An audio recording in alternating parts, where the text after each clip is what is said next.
Hello and welcome to another episode of Younger by the Minute. I'm one of your hosts, Jamie Spicer, and I'm always here with my lovely wife.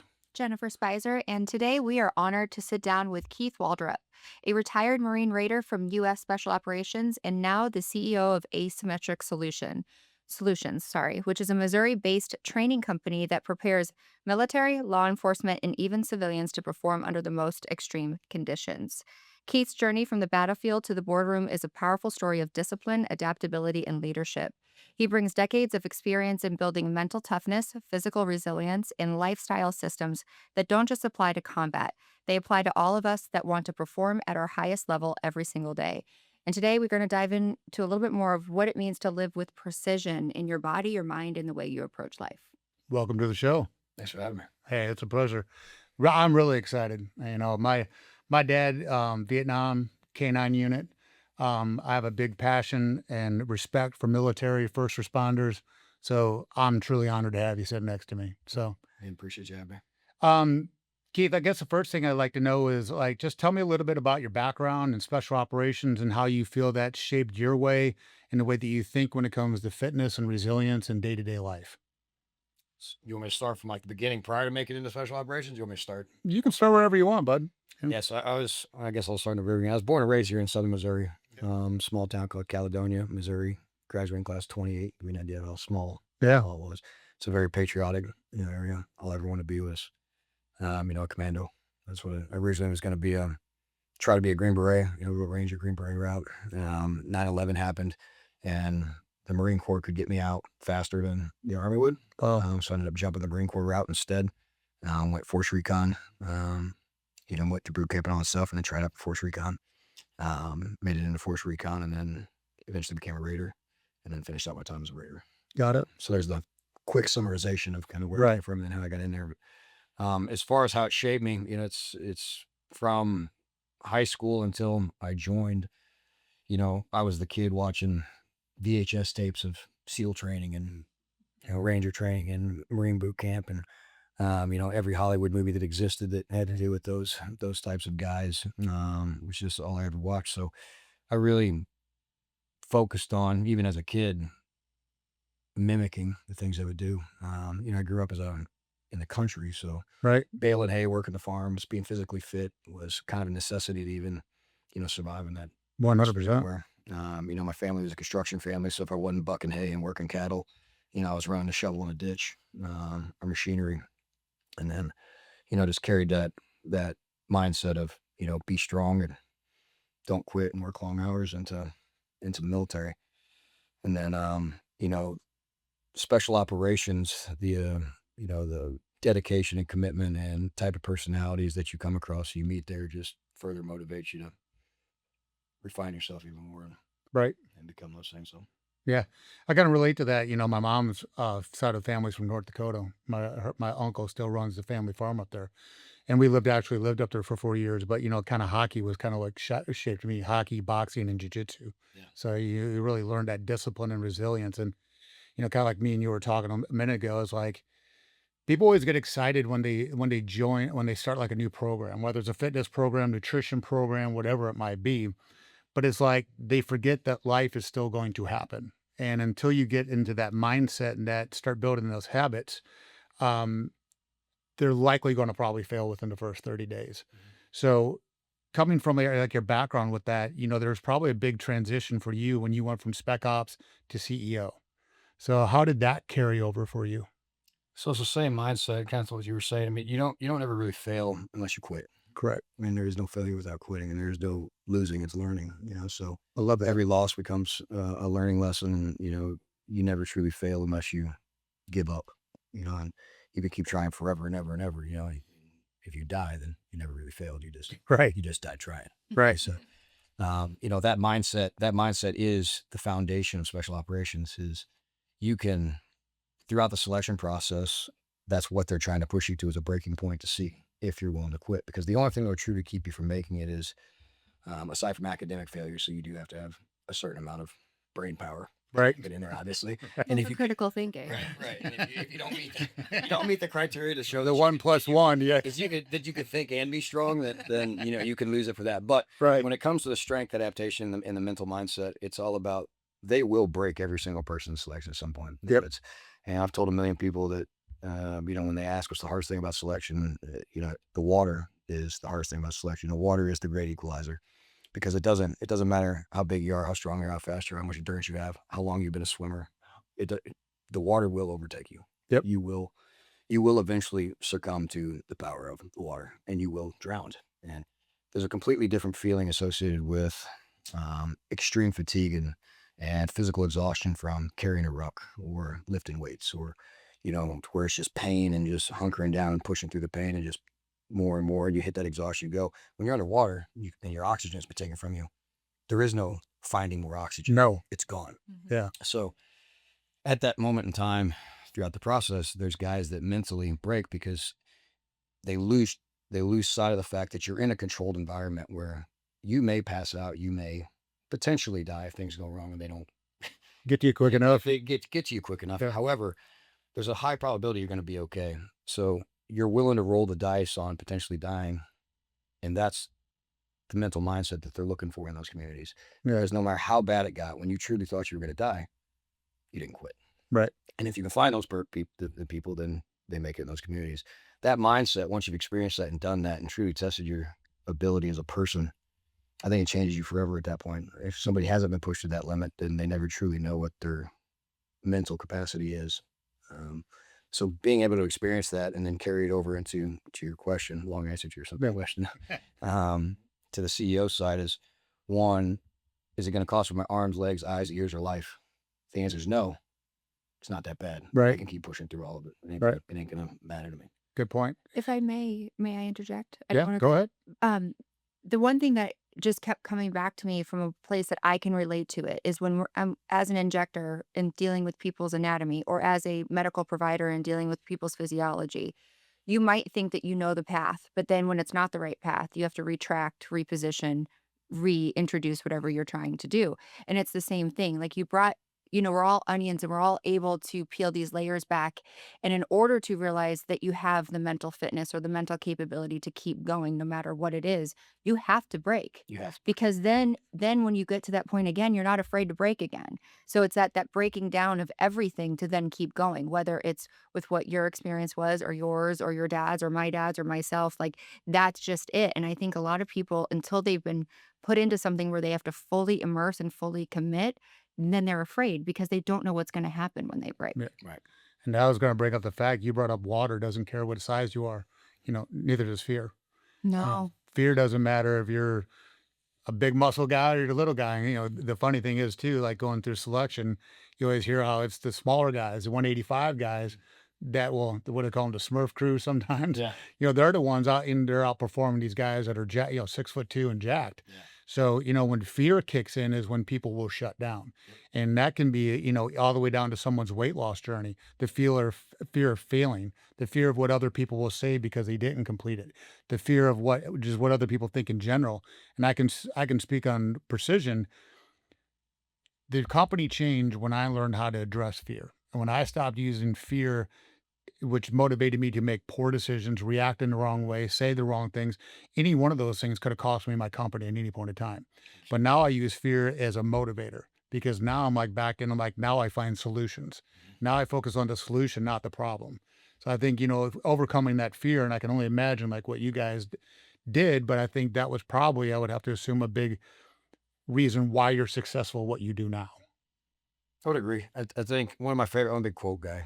Yeah. One of my favorite quotes is, Man in the Arena by Roosevelt. Yeah. And that is basically addressing everything you're talking about. It's, if somebody could adopt the mindset of the willingness to try and fail again, like it says in there, he'll never lay with those cold and timid souls, and no neither victory nor defeat.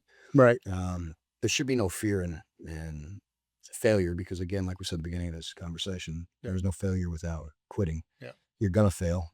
And with every failure, you're going to learn, and then you can come back. As long as you keep trying again and again and again, whether it's financially impactful negatively, Right. physically impactful negatively, or whatever the case may be, knowing that you can recover from that and then learn from the lessons of the previous failure is how you ultimately succeed. That's what I was going to bring up. Surrendering, I think. And how do you survive the water? Do you have to surrender? You just accept the fact that, you mentally tell there is no beating the water. No, It's you just just have to impossible. let it You, let it you have flow, to you have to literally. accept the fact that I'm going to fight this as long as I can, and no matter what I have to do, I'm going to go out fighting. Mhm. And that mentality doesn't just apply. That's an extreme case when you compare it to the water because it's loss of life potentially. But when you apply that to everything in life, the same principles apply. Right. I'm not gonna give up until I'm bankrupt. I'm not gonna give up until I run out of oxygen. Yeah. I'm not gonna give up until I literally don't have a penny left in my bank and I have nothing. There's just no giving up. Something is going to prevent me from pushing forward that's out of my control. And I think that's a really big thing missing in society right now. People are so quick to get a divorce versus working on their marriage, doing it. They just think if I just move on to the next thing, I can still behave and act in the same ways that caused my divorce to go to hell. Right. If I don't like my job, then I'll just switch jobs, but doesn't you don't realize that you have to apply yourself at that job, the next one, no matter what you do. Like you just can't go through life half-assing it and thinking things are going to get better for you. So Well, we live in a society now where everybody deserves, yeah, whether they've worked for it or sacrificed for it or not, unfortunately. So to your point, again, the jobs or the divorces or whatever, instead of being looked at as a hardship or a problem to overcome that you can learn from and then overall change and fix, Mhm. it's why take the time to work on this when I can just shift gears and get this for free, Right. get this Mhm. easier, get this Absolutely. easier, because the options do exist Yeah. in today's society. And to flip it on that, I think some people don't, we are so ingrained to want to fight for so long that we're being stubborn and not realizing that True. that Very true. we keeping the wrong employee for too long, staying in the wrong relationship for too long. God knows I did that, you do stuff like that. Um, trying to Failure. yeah, Yeah. trying to force something and not realizing that it's okay to shift gears, Yeah. you know. And there's a difference in failing and shifting and redirecting. Correct. Because like you said, from a relationship standpoint, I use that as an example because you said you stay in a relationship too long. Because probably because the type of person you are is somebody doesn't want to lose, doesn't want to fail. Yeah. And a relationship ending is a failure in some capacity. Yeah. It could be looked at that way when the reality is if it's negatively impacting your life and then, it's an anchor to you or it's something that's slowing your progression or making you a worse off person, that's not a failure to get away from that. No, It's a win to get it's a away win. from that because you've been able to identify that reality and remove yourself from the negativity in that cancerous environment. So I think that's also easily confused with again, mindsets with people because not everything is a failure just because in the relationship's a perfect example because Yeah, there is times when it's just time to walk away. it is. Yeah. That's not a failure. It's just the smart thing to do. And I'm hearing you, and I have never experienced what you've experienced. And so, but do you feel like when you were going through training, or when you were in some of the the biggest situations on the battlefield or whatever, when you have nothing else to turn to, don't you think that that's when you learn the most about yourself? 100%. And so, in order to be able to discern whether or not you should stay or you should go, whether it's a relationship or a business move, you have to know yourself. You have to have that relationship with yourself. And I think back on us and when we went and did ayahuasca, that was the scariest thing that I've ever done, Mhm. besides bodybuilding, where I really had to commit and just pull everything back and you rip everything away from you. That's a comfort measure. And people have a hard time, like when it comes to nutrition, it's because it's a comfort. That food is masking some sort of thing that they don't want to deal with. Food's, an emotional thing. And so I think the first thing is like really having a relationship with yourself before you start something. Is this really what you want? And are you willing to commit all in? Yeah, and if you don't truly want something, you're not going to commit. No, No. right? You have to. You have to know what you really want and know what you're willing to put into it to do it. That's why you got to do ayahuasca. Yeah. That's cool. That's done in our community. That's a big thing now. Yes. It's resetting. It's been. I've never done it, but I've looked into it heavily and I've thought about it. Changed my life. Everybody I've talked to, every half of it that I've served with, it's went down, said it changed their life, and it's Psilocybin and ayahuasca. And, Yeah. and we'd be happy to talk to you more about it if you wanted to hear about it. Yeah. Like, yeah, it's yeah. really, it's kind of scary on the same front because everybody says it changes you. It, And does. you really don't know But- what the It's still who you never are. had a negative impact. Yeah. No, my biggest fear was like going in and seeing faces and like it all being relived right there. Yeah. But the reality is like I knew my body was going through things and I know that I was going through stuff, but I never saw the faces. I never saw the things that were actually caused the issues that I have, the anger, the fear, the resentment, and all that stuff. It literally just it changed everything about me. But yeah, highly recommended to anybody with that. But it's also, I'm a big component. I work with the Power of Hope EEC down in Steelville. I've created a DEP program to help guys or girls that are stuck in the DEP program of the military. We can fast track them through a little bit faster. But again, we're always coming back to, even with ayahuasca, we're back to the mental state. Everybody wants to focus on the physical side of it, which is good, but the physical is will override the mental. The mental is what gets you through it. And going back to my bodybuilding and even playing hockey, I used to play this game all the time. Like when that 8-week cod diet I did, I ate egg whites in the morning and the evening, and I ate 8 cod meals, and that's all I ate for 8 weeks. Sounds amazing. Yeah, it was phenomenal. I'm doing 45 minutes of cardio at night, 45 minutes of cardio in the evening. I'm training for 90 minutes. She's telling me I need to go find an extended state to live in because this isn't working. But I was just telling myself, like, if this was the only thing on earth left to eat, like if the world went to crap and this is it, it wouldn't matter if I wanted McDonald's or Cheetos or Ding Dong. It didn't exist. So you created that in your head. So I created Yeah. a mental fortress within my head to keep myself from caving. And it's the same thing, with working out. There's levels to your ability to perform. That's all. I sometimes don't even count reps. Like my reps count when the pain starts. So if it could be 20 reps in and it's like, now that's where the pain, I'm like, all right, you got 20 more. Right. Because I'm trying to build a stronger fortress in my brain, which then serves me, like you had said, serves me in business, serves me in my relationship with our family, friends, in all areas, Everything. So, Everything. um, so at Precision, we believe fitness is about precision and consistency. We're not a quick fix. I don't think any of them are, but from your perspective, what separates short-term motivation from building a sustainable lifestyle? Habit and repetition. Yep. Short-term goals are never, short-term actions that are not planned out to be long-term goals will never ever become anything for the most part. Nothing is going to become a routine for you or consistent unless you do it long enough for it to become natural. Right. And a habit. So, the difference, is exactly that, is doing it long enough to create the habit and then feeling the benefits of your work and efforts, and then realizing that the benefits of it far outweigh not doing it in the long term. Right. I would think that would be And I think the one thing I'd probably add to that is you got to have accountability. And I think that comes around with who you surround yourself with, and do you have a team?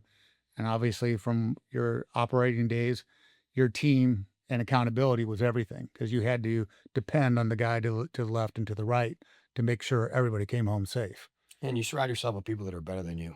Yeah, that's a good point. It's on a point. So your team is one. You don't want to let anybody down in your team. Yeah. You don't want to let down your partner. You don't want to let down your kids. You don't want to let down anybody that's important to you and your team. And in the environment I come from, your team is everything, because you letting them down potentially could result in a loss of life or a life altering, maiming or injury that could affect not only them but their family back home in the long run. So the constant betterment of self never ends when you're in that environment, because the people you're around never stop constantly trying to better themselves. So when you're in that cycle of everybody's bettering themselves, if you're not, you quickly start to deviate away from the circle and you become a liability to the team. Yep. And nobody wants to become a liability to the team, especially when your focuses are aligned. So that's probably one of the hardest things to transition out of when I got out, is living that world for almost 15 years and then getting out here and no longer being, for a short period of time, now that I'm got asymmetric going, I'm in the same personalities and around that. But there was, a 9-month process where I tried to be a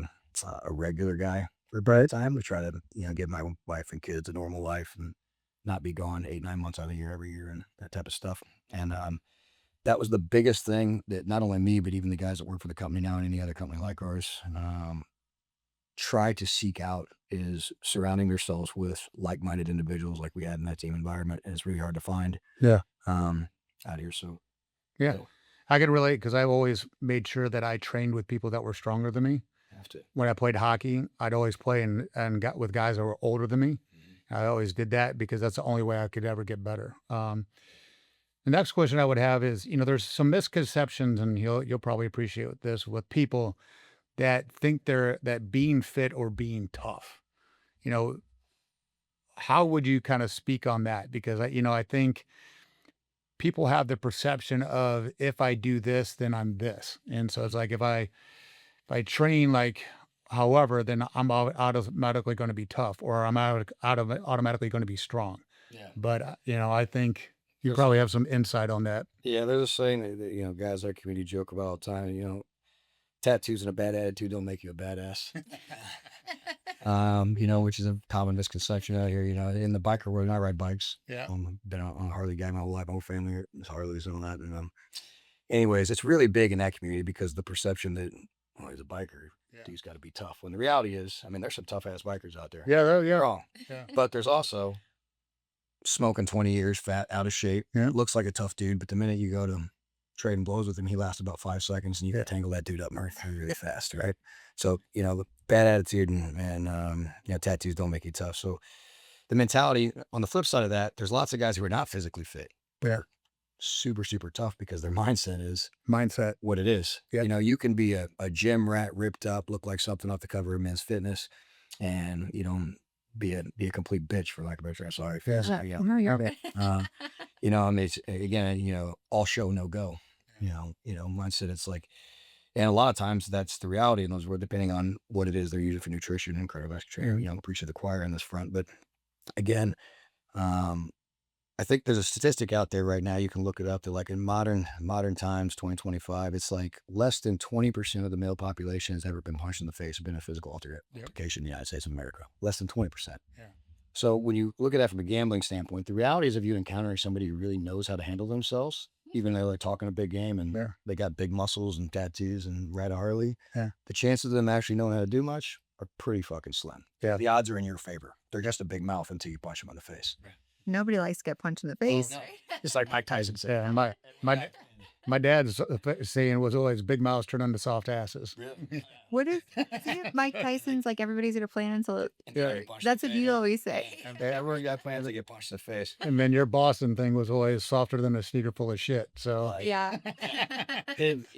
It's so yeah. I mean, there's a big difference between being in shape and being tough. There's lots of in shape fit people that are tough. There's lots of in shape fit people that are not tough, and there's lots of not fit in shape people that are tough, because the toughness is mental. Yeah. mental. It's 100% mental. Tank Abbott. Yeah. Tank Abbott. I mean, look at you look at that guy, you think that son of a bitch ain't gonna last longer than 30 seconds. He's gonna be gassed out. I mean, he's a beast, but like, you think he'd gas out in 30 seconds? No. That guy's got a tank that never ends. Yeah. He's like a diesel with 100 out. He just runs and runs and runs. So to just go off the top of my head, I think he's a great example to where That's a good one. He's not fit by any stretch of the imagination when you look at him from a fitness standpoint, but he is a tough nigger. And He went the distance multiple times. he goes the distance. Yeah. So we're living in a world right now.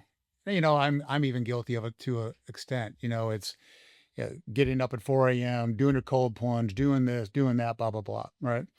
So how do you balance intensity with recovery, and then also how do you not burn out? And I'll get into the burnout thing because I have my own belief system on that. But so when you don't burn out and you stay at peak performance, like what does your routine kind of look like for that? Yeah, so I mean, staying at peak performance is really difficult. It's just like a business, a maintenance phase of performing at your peak can't be sustained forever. Right. There's a peak, and then there's a maintenance, and there's either decline that goes back up to a peak or a new established peak. So, I mean, everybody burns out at some point. The balancing it, I don't balance it well. That's why I have so many injuries and things that have happened because when the doc says you got to rest, you got to recover, some way things are gonna get better, and then you're like, all right. He's like, well, how long? Rest for the next 3 to 5 weeks, and 5 days into it, I can't do this anymore. We're not wired that way. And and you can't. You feel lazy. You feel like a piece of shit. So, to keep from just giving up and stopping, it's kind of like your example earlier. You established if all the food didn't exist, Right. and all I had was this, I know I could make it, and I'm going to pretend like it doesn't exist. I've done the same thing. One, I talk to myself a lot. It's just funny because my wife's even like, weird, you talk to yourself all the time. I'm like, yeah. As long as they don't answer, we're good. It's As long as they don't answer, we know we're okay. Answer. I'm the guy that's in the gym by myself with my headphones in, and like, I get to, rep 8 or whatever. And I had a 12 rep goal, and I'm like, don't be a bitch. Don't be like talking to myself. Yeah. Don't be a pussy. Don't give out. You could do 12. Don't be a bitch. And same thing running. If I'm training for an event, or if I'm running, it's like plan on doing 8 miles, 10 miles, whatever the case may be. you know, and you get to that mile 3 and you're like, this sucks. You know, I drank too much last night. And then same thing, you talk to yourself, don't be a bitch. And I use the comparative, you know, I'm wrapping it back around your McDonald's comment about not having food available. And I think I do this just because of the environment I came from, but I think of the guys in Vietnam, like, and the Dungey pits and the POW camps that were stuck in these holes and they were starved and they were mistreated and they were tortured for years and Yeah. years and years and just kept fighting and kept going and never gave up. Never. And I think if those guys can do that, why am I second guessing Anything. anything? Anything. Why am I bitching out on a 5-mile run? Why am I bitching out on 2 That's more powerful. runs? You know, why am I doing that? Like, you know, better yourself to better your country, better yourself to better your family, better yourself to better everything, you know? I love that. That's Anything, powerful. anything that you do to increase your abilities as a citizen of the United States or as a member of your family betters this country, betters your family. Yeah. Well, You're more capable, you know. I don't mean to cut you off. Like that's what you would do though. Like when you were doing your cardio, it's like, okay, you'd almost put yourself in these mock situations. Mhm. Now when I'm lifting to try to get, because I've been kind of checked out when I'm going through the motions, but now it's like, okay, if I want to say that I can be the best, provider or the best leader, then I can do these reps. Like Yeah. you can equate it to everything. To that though, do you ever allow yourself to have a moment where you do feel weak? I like to say no. you know, and my wife had, grabbed Maybe me about this. vulnerable would be Yeah, vulnerable, not vulnerable. vulnerable. Yeah. I don't know. I know you should be vulnerable to a certain degree, but I don't know. I also don't agree with a lot of the modern day mindsets of men should be vulnerable and cry and all this bullshit that people talk about. You should to a certain degree, but at the same front, like, and I use this. Let me try to put this in an example. As a special operations guy with a bunch of deployments and having the title that I had and the person that I was, I have a moral obligation to maintain a certain presence and ability for the rest of my life because I am the example for the future generations potentially want to be who I was. You know, no kid wants to look at a Raider, a Delta Force guy, a SEAL on YouTube crying, talking about suck starting a pistol and doing drugs and being fucked up for the rest of his life because of what he did overseas. Right. Who wants to be that? Nope. Nobody wants to be that. That guy might have those problems. And some of the guys in our communities do end up with those problems. Yeah. But there's ways to deal with that internally and to be vulnerable in the right, In a controlled in a group. controlled group, in a, Yep. in a controlled environment. Yeah. So I don't allow myself to be vulnerable to very many people at all. Maybe to my wife and kids on occasion every now and then throughout our time.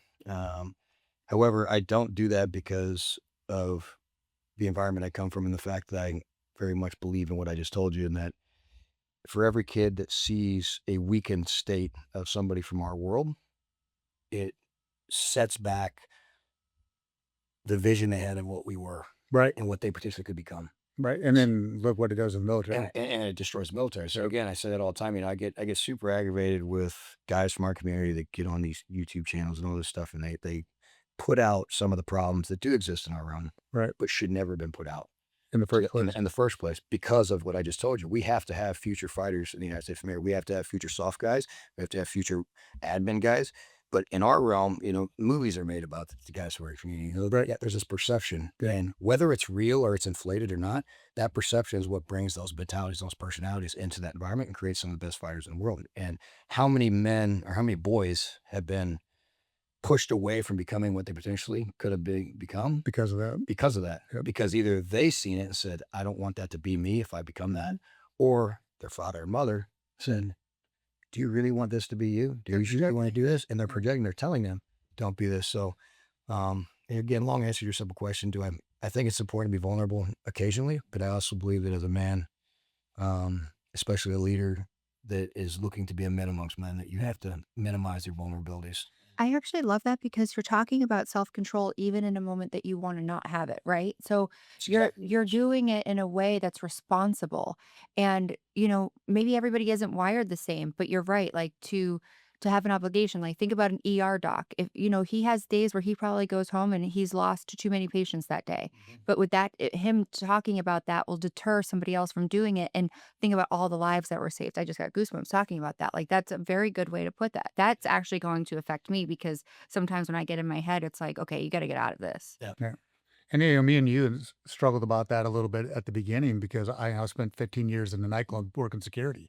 Mhm. So I was brawling every Thursday, Friday, Saturday night. Yeah. And so that came out, and I was like, she wasn't used to someone who was so protective, but also so just, I had no impulse control. Like I'd jump in just like that. And she's like, you need to chill out.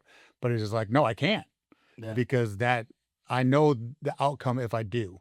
That means, and like you were bringing up, why do I train? Why do I do the things I do? It's because I need to protect her. Right. That's my first and foremost responsibility is to protect her from anything and everything. And I can't let my guard down for nothing or no one. Right. So totally relate to that. It's the price you pay. It's the price you pay to be who you are. There's a price to be paid for every level you set yourself up to, and that price is a sacrifice for you as an individual. Yeah. It has to be. So it's again in our world. I don't want to talk. I don't want to get on this. Yeah. I'm not a big proponent of PTSD because I don't really believe. I believe 99.9% of cases that are bullshit. John Mack of the strike. I don't believe in it at all. I do believe in memories. Yeah. Memories are gonna be there forever. Yep. You hurt somebody, you're gonna remember it. You get hurt, you're gonna remember it. You kill somebody, you're gonna remember it. Your friends get killed, you're gonna remember it. If you were there, you did. Those memories are never gonna go away. Right. That's a reality. Because you remember those things, means your brain functions properly. That's why you remember them. So when you hear this bullshit of I can't get it out of my head, that's why I can't control myself and my emotions and all this crap where guys are like, I just can't control it. That memory is never going to go away. That's the price you pay for doing what you did. And that's what you have to keep under control. It's not that there's something wrong with you because you remember it. You're like, I use the example, I got a big scar on my knee from a bad bicycle wreck when I was 8 years old, gravel road, Mhm. and I'm like, I remember that wreck vividly. I remember rolling. I remember everything. Does that mean I have PTSD from that? And bad mood days? No, it just means it was a traumatic experience that I'll remember forever. And when I do think about it, it's because something happened in the environment around me to make me reference back to that because the brain is functioning properly. It says, hey, remember this happened a long time ago and you don't want this to happen again. It's survival. It's survival is exactly what it is. So that's the price you pay when you do things that separate you from the rest of the population and make you a bigger, faster, stronger, smarter man than other men. And you have to, like I said, control the outputs that are a byproduct of those inputs that were put into you, Yeah. making you who you are. I think you wrote on quotes. I think that's where that quote of life is happening for me, not to me. I can look back, like I can look negatively back on those 15 years of working and look what it did to me. It made me have social anxiety, made me this, maybe that, but it's also at the same time, I am who I am. Yeah. It makes me, I can protect her. It has served me well throughout my life, so if I learn how to rewire and relook at things and look at it, like there's positives that have come out of this, even in the worst of the times, still focus on that. That first example where you said the victim mindset, Yeah. the alternate is the alternate. Right. It's a positive growth mindset. Yeah. And, everything that happened to me in my life up to this very moment put me right here. Yeah. Absolutely. That's Even as mad as at my dad as I was as a kid growing up, he's exactly why failure is not an option for me. Yeah. Because my whole life for a long time, I was proving like I will show you. yeah. Like, I was Yeah, and like, it's a great mentality to have. Yeah. Even though it's a byproduct of, like I said, being mad at your dad. Right. Whatever, it served you well. but it's like he served the role that the way I look at it now, like everything, he served the role he was supposed to serve to make me who I am. As a father. Correct. Yeah. And whether I agree with it or not, it has served me well. Yep. And that's how, kind of have to kind of look at it. Kind of switching gears just a little bit, but not too much. But, as a listener, as someone listening in wanted to start living with more precision today in their workouts, nutrition, or mental game, what's the first shift you would tell them to make? Start with the easy stuff. There's Admiral McRaven has a speech called "Make Your Bed." Yeah, I love that one. And it boils down to the reason why the speech is all around making your bed is because making your bed is one of the simplest things you can do in the morning when you wake up. It's a very simple task.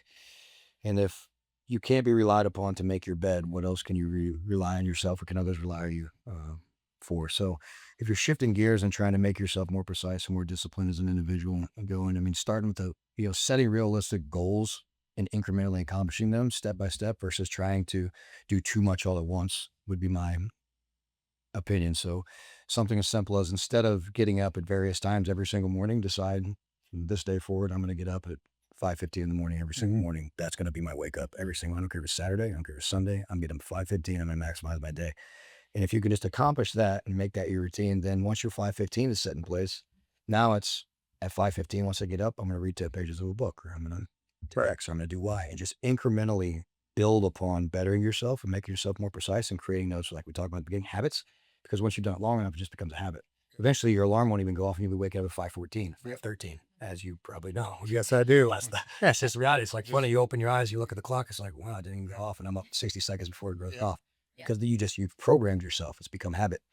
So, to answer your question, that'd be my recommendation: is to not overwhelm yourself, because, like you said, everybody has different mentalities. Some people can handle an overwhelming amount of tasks all at once and then push through it and make it work, but that's not the norm. So take small incremental steps, set your wake up times, set your what you're going to do in your first 10 minutes, set your nutrition and the breakfast. Yeah. And then once breakfast nutrition is established, maybe transition it to what's my lunch nutrition or what's my fasting times, whatever the case may be, and just keep building on it. And then if you have a setback, pause, readdress the setback, Yep. get that in line. And then once that's a habit, then build upon that as well. That'd be mine. Yeah, I think they call that in this generation stacking wins. Yeah. Stack and Or just it's compounding, just compounding wins. Yeah, and it helps with the mental state, because, even though, like we said in the beginning, failure isn't truly a failure until you quit. Failures are setbacks and can feel like losses, and mentally can take a toll on you if you have too many of them back to back to back to back. And if you set small ones, then a small win is much better than 100%. You said something that I wrote down. You program yourself. This is all about programming Yep. yourself. So you program the thought that you're going to have, the action that like you find the action that you want, the result that you want, and then you're going to program yourself. And you can choose to like have that moment of vulnerability, even if you think to yourself like that really sucked. But then how long are you going to hold on to that? So everything is about programming yourself to the way that you want to be, and that's what's going to shape you. And then the little wins release dopamine. And to Jamie, I know you believe that, burnout can be a dopamine deficiency from looking at phones and all that. So it's like, how can you switch and swap out little things to then stack the wins? Yeah. Yeah. And the thing with burnout, and I didn't really address that, was my philosophy on burnout is, in the working out means you're not taking care of yourself in other ways. You're not hydrating properly. You're not doing nutrition right. You're not optimizing your sleep. There's things you could be doing that could be causing, but then also I think I hear burnout a lot. Some employees will talk about burnout. Oh, I'm feeling burnt out. I'm like, no, you're bored. Yeah. Like, because if there's 5 new clients that walk through that door, would you be excited that they came in, or would you be like, no, I'm sorry, I'm burnt out. I can't take 5 new clients. Yeah. You're bored. Yeah, you're getting loose and you're bored. You're right, and that's which also you put it that way, because that's exactly what it is. And I never realized that reality until I became a free fall parachuter, like in the free falling parachute. So even parachuting, once you've done it so many times, Hmm. it gets to a point where you're just like, Okay, here we go. like I'll never forget the first jump while I was still in the teams, because you have to jump, you continuously keep your jump pay going, and your Yep. hazards due pays and all that stuff. And I remember a group of us sitting there waiting at the flight line to jump, and we were bitching. It was a Hollywood jump. It ain't like we were loaded with combat gear and everything. It was a slick jump just to go get our pay going. And we were bitching about being out there having to wait to go free fall parachuting for the day, because we were just We're over it. overdoing it. Yeah. Like, and that's parachuting, like one of the most extreme things people think could do. And it was like, I'll never forget, like, and during that conversation, we all sat there and kind of chuckled at each other, because like, we're seriously bitching about having to jump out of an airplane and get paid to do it. Like, what the fuck is wrong And with most us? people are paying a lot of money for this adrenaline rush. What the fuck is wrong with us, man? And like a click, it's like there really is nothing out there that exists that if you do it over and over and over and over and never take a break from it, never give yourself some sort of rest and refit time period, that you won't eventually get.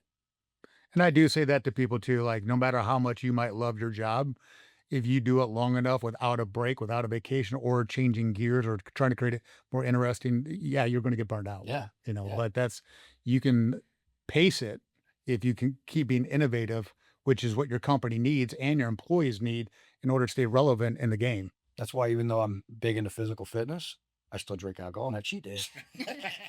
Because I'm like, Give me a I'm break. not drink alcohol. You kidding me? And salt. Fuck, I don't care about sodium. Like, I love salt. Like, those are small things that can make a big difference in my overall fitness and capabilities. But it's like, if I take those out, I'm miserable. Yeah. Yeah. So, Mhm. and that's Everything gets used to things. It gets stagnant. It gets complacent. Relationships, your exercise, your skincare routine, you have to change it up. Yeah. Oh, I could go down a rabbit hole of salt and the misconception of salt with He people. loves salt. I Oh, salt, man. Well, I mean, even know, like, there was a product that was made, Keto Force. Actually, I was working with the special op guys, he was over in Iraq at the time, and I didn't believe it, but I called him. He said, "Yeah, we got it over here," but it was just all your sodium bicarbonate, sodium magnesium, but it drives those guys into a fast, whether you had 200 grams of carbs the day before or not. Mhm. But it just put them in, and operators, you're not carrying around a cooler full of chicken and rice and potatoes. It's like you got a couple canteens of water with salt in it, and Yeah. you got to stay cognitively functional, and that's where salt plays in. Yep. But coming down to that, it's interesting how this is going into it. So, what are your non-negotiables when it comes to health and resilience in your life? Non-negotiables. Um, I won't break away from a fitness routine ever. And that's one. Like, there's nothing, no matter the injury, no matter what's hurt, like, there's nothing that's going to keep me from working out, maintaining physical capability in some capacity. So that's a non-negotiable. I mean, I've blown my knees out. I've broke both my feet. I've wrecked my hands. I've broke my wrists. I've blown out my spine. I've done a million injuries. Hmm. I've never stopped working out ever. Like, Yeah. just because, call it fear, like the fear of being weak Yeah. is real. That's 100% real. And the injuries, you're already in a vulnerable, weakened state. And to allow yourself to go beyond that was just something I was never willing to do, no matter what the doctor said. And be honest with you, I'm in my 40s now, but when I was younger, and I still do it today. I mean, got injuries now, Yeah. but a lot of the pushing through it made me heal faster, Yep. actually, sometimes, and have more functionality and recover. Like, I blew my knee in, it's a 6 to 9 months because I completely MCL, ACL, meniscus, everything folded in half at sniper school. And then I took pieces of my hamstring and replaced my ligaments. Oh yeah. And It's a fun one. yeah, it was horrible. Yeah, it was a horrible experience. But anyways, they told me, 6 to 9 months recovery. Yeah. And within 3 months, I was back to running a 3-mile PFT and passing L285, with my knee because of there ain't no fuck what. Because if I'd have taken 6 to 9 months, I got kicked off the teams. Yep. And I had an agreement with my team commander. Like, I said, if you give me 90 days, let me stay on the team. I'll pass a PFT in 90 days. Give me 90 days. And he gave me 90 days. And at the 90-day mark, I ran the PFT and ran first class PFT and passed it. But that was, again, back to the non-negotiable. Like, I'm never going to stop doing that. And I use like Arnold and Sylvester Stallone, those guys, and everybody talks about, those guys are on steroids and HGH. So I'm like, I don't give a shit. No. Look at that dude. Dude's like 81 years old, man. I don't care if that shaves 10 years off my life. If I look like that when I die, pump me up, Scotty. Like, whatever you got to do, I've always been like that with, people will say, I'm like, hey, someone gave you a Lamborghini or a Toro, so would you take the Lamborghini? It's horsepower. Yes. Well, yeah, you still got to do the You work. still have to train. You still Yeah. like you said, like steroids aren't going to magically make someone in Yeah, shape if they're doing you the have to work. do the work. Yeah. So, They'll make so, you yeah. heavier, actually. Right. So that's one of the big non-negotiables. Anything that's, I got kids and all that stuff. So, I mean, there's a lot of family things that, I haven't been the best about prioritizing family over work and things like that. I think It's a hard balance. it's really hard. But I also think that's one of the sacrifices you make as a man in order to show that your family has a good life coming up. That's why being a grandfather, everybody's like, "Oh, so much better being a grandfather." That's because you made all the sacrifices with your kids Yep. and missed all that time. And now you're in a position because of the hard work you did to have more time with your grandkids. That's the reality of it. I don't think I've ever met a hardworking dad that didn't say, I regret all time this with my kids. Of course, you regret it to a certain degree, but if you look at it from, again, instead of the poor me, I missed out on my kids, I was doing what a man's supposed to do mindset. Yeah. It's very, very different. Yeah, I was put in the gym when I was 13. It was a bodybuilding gym of all things, which is how I got into bodybuilding and training doing that. But, my biggest thing, I'm 52, was I always wanted to look like the 52-year-old guys in the gym. Like, and that guy wanted to look big and strong. And I did not want to look like the other guy that was over there hunched over a cane and doing stuff like that. But then also, coming back, I'm 12 years older than her. I still have a duty to protect her. So it's my responsibility to have to take care of myself. That's my non-negotiable. There is no option for, I have to do it. So I work on it all aspects of that. Yeah, I guess one more thing from a mindset standpoint. So I talked about gym, but from a mindset, I will never blindly follow. That's a I non-negotiable. like that. I will never blindly follow anybody. I will always question and analyze any situation I'm in or any decision I had to make, and I will make my own decision, regardless of what my peers, the people around me, are going to do. I've taught my kids the same thing. Just being a follower is being a sheep. Yep. Yeah. And there's a place in this world for following. You have to be a good follower to a certain degree to eventually become a good leader, because that's just something you have to experience.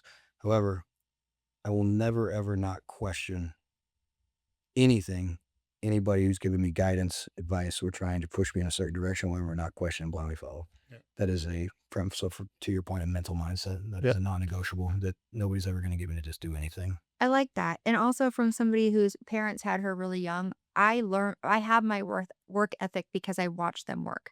I don't have this thought of like, oh, my parents weren't there for me because they were working. Like I actually now believe I can achieve anything I want to achieve because I saw my mom do it. Right. And my dad worked a lot. I don't think it's a bad thing. And you brought up something pretty important when you tore your hamstring out and your goal was to stay on the team. You had a really powerful why, Yeah. because that why was either I make it or I'm out. Yeah. And I think that's one thing people forget too is when they set these goals, they don't focus in on a why. At least something that's not going to move the needle. Like in my world, people always say, "Well, I want to look better and feel better." Of course you do. Mhm. Who doesn't? Mhm. You want to make more money? Of course you do. But what are you willing to do and give up in order to get it? And that has to come with a powerful why. The why is everything. Yeah. If you don't have a why, anything in life that you have, there's no purpose, there's no drive. Yeah. The why is everything. Right. Well, as we wrap this up, I'd love to have the opportunity. Can you tell us a little bit about what Asymmetric is, who you serve, what you do, and what it's all about? Yeah, so Asymmetric Solutions is it's a full spectrum defense contracting company. So what that means is we do contracts on behalf of the United States government and federal entities, training law enforcement and military personnel across the board. Our primary customer base is special operations personnel from active duty units. They come out to our private training locations where our cadre is comprised of also prior retired or long-serving members of the special operations communities, all of them combined. And they do high risk / focus specialty types training with our organization. That's the military side of the house. That's our primary clientele. Again, we have a place here in Farmington, one in Ojo Caliente, New Mexico, and one in Perry, Florida. And then in addition to that, we also have a law enforcement training sector. It follows directly in line. Same cadre, same teaching. We also have a bunch of retired cops and federal agents that kind of work for us. And they do the same thing. They come out to our locations to train, to learn specialty skill sets, refine current skill sets they have, and from the experienced cadre that we have, and also to get off of their routine. I'm kind of circling back to what we talked about, like they're going to the same range every single day, and guys get complacent, guys get bored with it. So they'll come out to a new location, they see a new potential way of doing things, have a new location, a new range, a new shoothouse, a new whatever to experience. So guys come out there and they do a lot of stuff with us. Then we have a civilian training sector that focuses on self-defense, family defense, property defense. We're not teaching a whole lot of offensive stuff and that stuff outside from hand to hand. Right. But everything is focused on from a defensive standpoint because from a civilian perspective, the chances of you getting in a gunfight are pretty slim. Let's hope we don't. Let's hope you never do. I mean, that's the country's ending, or the 0.0001% that you're the family getting mugged in downtown St. Louis and to protect yourself. And that does happen, but the percentages of it being you are small. So we teach that stuff just primarily to one, give back to the community, knowing that back to better yourself, better your country. The more Second Amendment law-abiding citizens that we have that know how to handle themselves, their gun, protect themselves and their family, the better off we are as a society. Yep. And the safer the people around them are in the event that they actually have to get themselves in engagement. So that's what we do on the civilian side, and on that piece of it, everybody gets background checks and all that stuff. So, and they're learning what's unique about the company on the civilian side is the cadre that teaches the active duty special operations personnel and law enforcement is the same cadre that teaches the civilians. We don't have segregated cadre Got it. that just teach civilians because there's just civilians. So like Right. these guys are the gunfighters that are teaching the current gunfighters, again, teaching you how to protect yourself and your family. Because there's a big difference in knowing how to shoot a gun and knowing how to fight a gun. Yep. And there's an even bigger difference in understanding the realities of when you should utilize a weapon system versus not utilize a weapon system, and the de-escalation of force and escalation of force that's necessary in the various situations you put yourself in, and force on force.